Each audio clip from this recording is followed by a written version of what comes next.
so I guess if I'm doing the Bayonetta one, I might as well do this one too on mine, because I did read this earlier, and this is Batman the Killing Joke. So this is the, you can see the, what the fuck?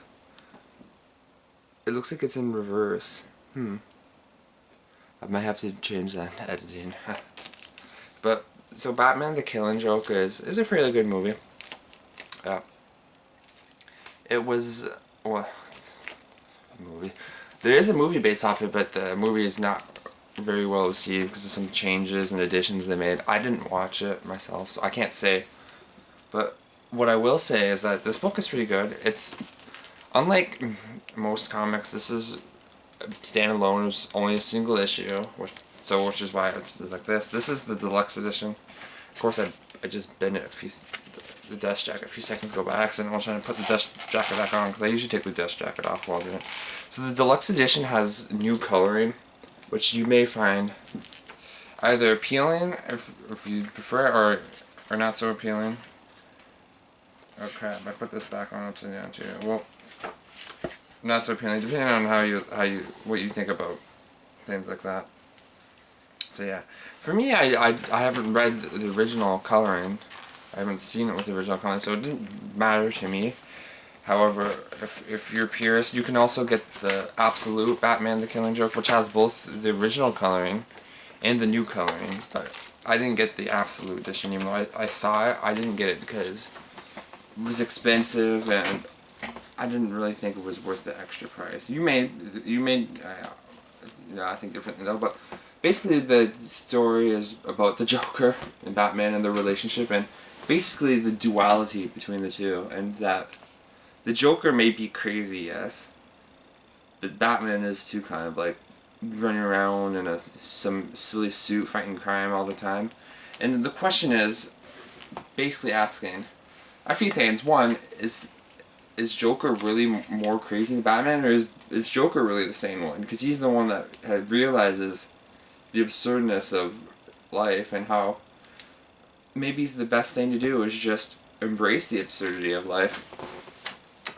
The other one is that basically Joker is not in any way unique, in that he's a product of society.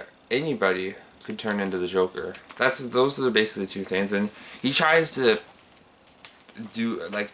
prove his theory by showing Professor Gordon the ways of it. But I don't want to spoil it too much. But I do want to say I liked it.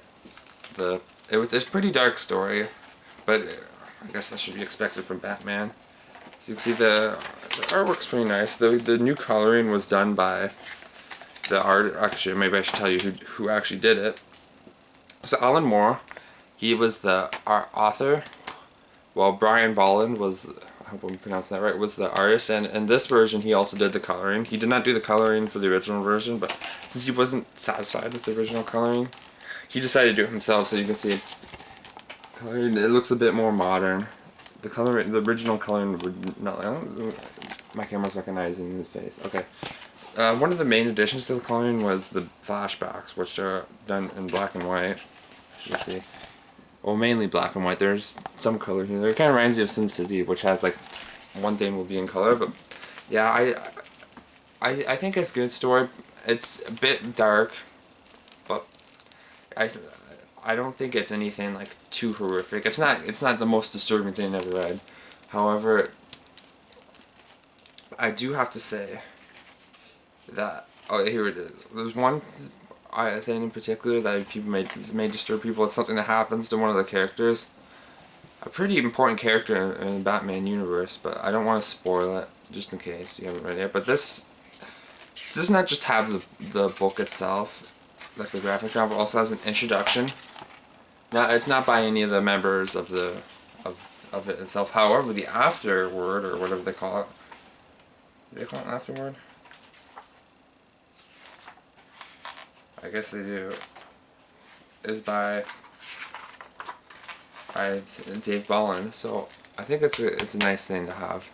However, you can get this pretty commonly, like at comic book shops. It's probably sold fairly well. You can find it all over the place. So if you haven't already read it, I would recommend doing so, but I assume you probably have. And yeah, this is my first episode of recent reads. I know it was a bit short, it's a bit awkward, but I'm trying to get used to doing this again.